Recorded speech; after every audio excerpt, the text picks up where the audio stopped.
Mr. Daniel Padilla, abay handang-handa na gawin ang mga bagay na ito. But before that, if you haven't subscribed yet to my YouTube channel, please don't forget to like, share, and subscribe at hit mo na rin ang notification bell for more showbiz updates.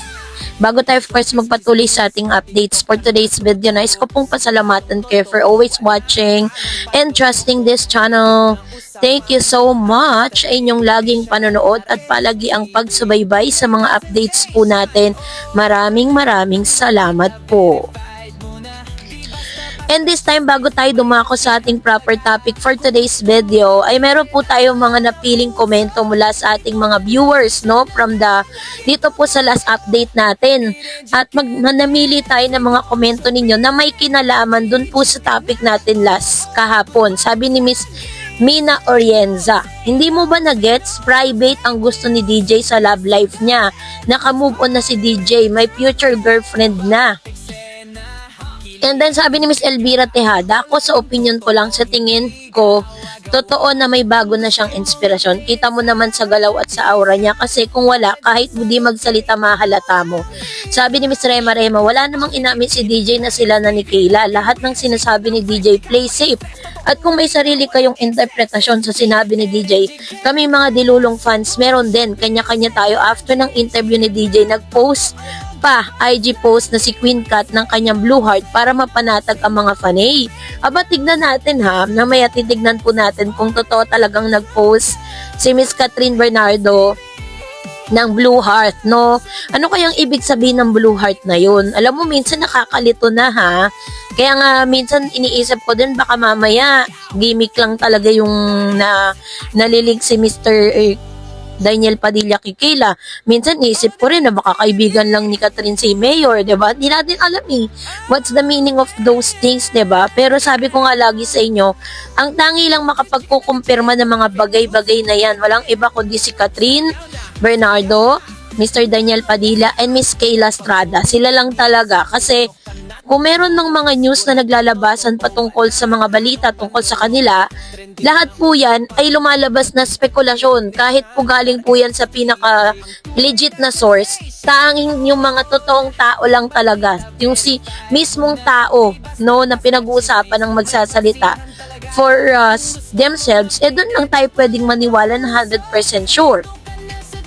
At sa isang interview nga ni ito pong si Mr. Daniel Padilla, sinabi niya dito na isa sa mga talagang sinasabi niya na plano na talaga niya na magkaroon po ng sariling pamilya. Sabi po ng isang article sa Bandera, posted by Mr. Ervin Santiago 2 hours ago. Sabi niya, Daniel Padilla naghahanda na sa pagpapamilya.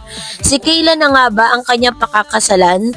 Si Kayla Estrada na nga kaya ang babaeng pakakasalan at nais makasama ng kapamilya star na si Daniel Padilla for the rest of her life. Ngayong 30 years old na ang aktor-singer, aminado siyang naiisip na niya ang kanyang future, particular na ang pagbuo ng sariling pamilya. Ayon kay DJ, ramdam na rin niya na hindi na siya bumabata, kaya tama lang na paghandaan na niya ng bonggang-bongga ang pagkakaroon ng asawa at mga anak. Wala namang masyadong bago, pero ramdam mo rin, diba, na hindi ka na rin bata talaga. Ang pahayag ni Daniel nang kumustahin ni MJ Felipe ang personal life niya ngayon sa RUG ng TFC.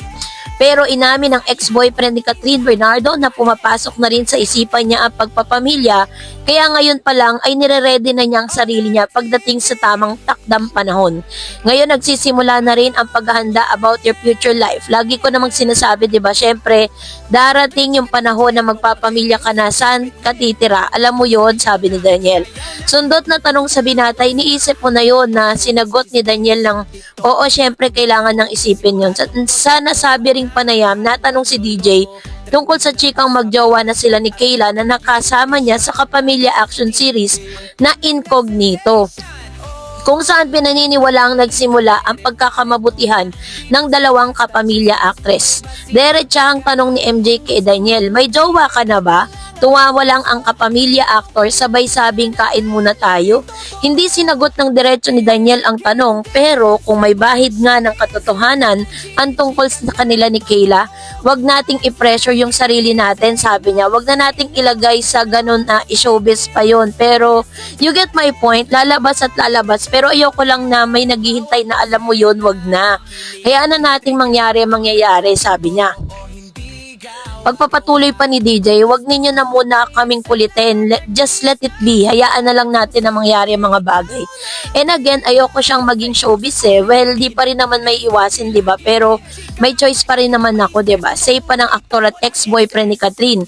Sundot na tanong sa kanya kung happy ba siya ngayon. Paano ako hindi magiging masaya? Eh, galing lang kami sa isang masayang concert. Nandito ako ngayon sa Korea with the family, my friends, celebrating life, getting an award given to me by the people who love me, diba? So, anong rason para maging malungkot? Kamakailan lamang ay tinanggap ni DJ ang kanyang tropeyo sa 2025 Seoul International Drama Awards bilang Outstanding Asian Star.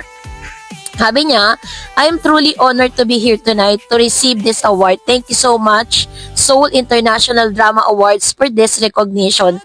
And I also want to thank my friends and my family for their endless support and unconditional love. Mama, Carla, I made it. And to all the fans, thank you for your continued support and unwavering love. You are the reason why am I here. Thank you so much. Mensahe pa ni Daniel Padilla. So, kung susuriin po natin yung mga sinabi ni Daniel Padilla dito, wala naman talaga siyang tahasang pag-amin, pero meron siyang mga pahiwatig, no? Kung tinatanong po siya kung masaya siya sa buhay niya, pero hindi naman direktang sinabing masaya siya dahil may love life siya. Sinabi niya rin na hindi naman niya tahasang sinabi na si Kayla talaga yung kanyang nagpapasaya ng puso niya ngayon. Wala naman pong pangalan na binanggit. Although, ano po siya, parang si Mr. MJ Felipe kasi pinalalabas niya talaga. Gusto niya lumabas mismo sa bibig ni Daniel Padilla yung pag-amin. Patungkol sa, yun nga, yung relationship nilang dalawa.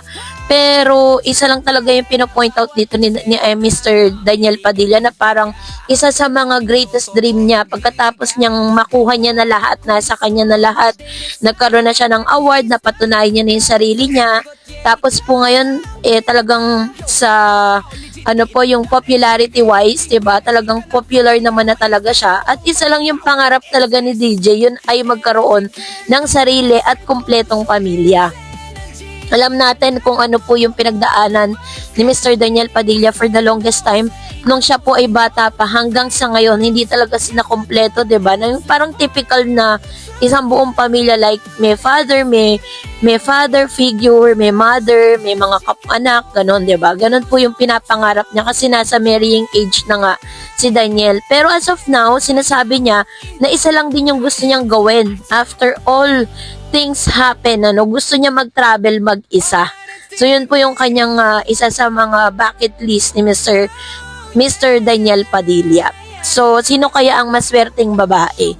So that's it for today. For more videos and updates, please don't forget to like and subscribe, and please don't forget to follow my Facebook page, Dar Eds TV. God bless everyone.